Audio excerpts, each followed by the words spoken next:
Vandaag ga ik naar het strand. Scheveningen. Ik ben vroeg opgestaan, om 7:30.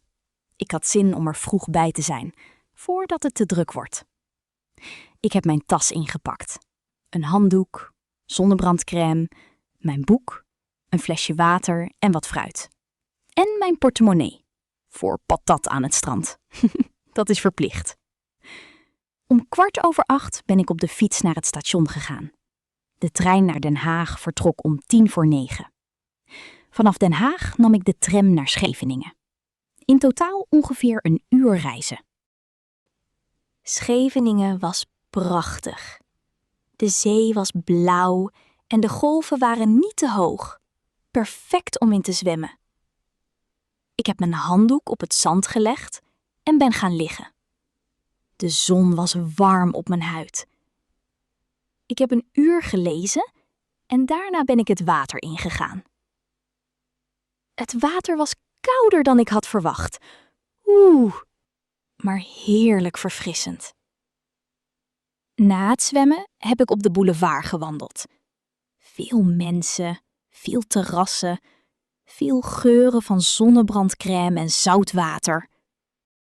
Om 1 uur heb ik patat gegeten, bij een kraampje op de boulevard. Met mayonaise. Dat is typisch Nederlands. Het was lekker, maar vet. Daarna heb ik nog een uur op het strand gelegen. Ik ben bruin geworden. Mijn neus was een beetje rood. Om 4 uur ben ik teruggegaan naar het station. De trein naar Utrecht vertrok om 5:15. In de trein heb ik geslapen. Bijna de hele rit. Thuis heb ik gedoucht. Het water was warm en heerlijk na een lange dag buiten. Daarna heb ik een boterham gegeten. Ik had geen energie meer om te koken. Ik ben op de bank gaan zitten met een kop thee. Mijn ogen vielen bijna dicht.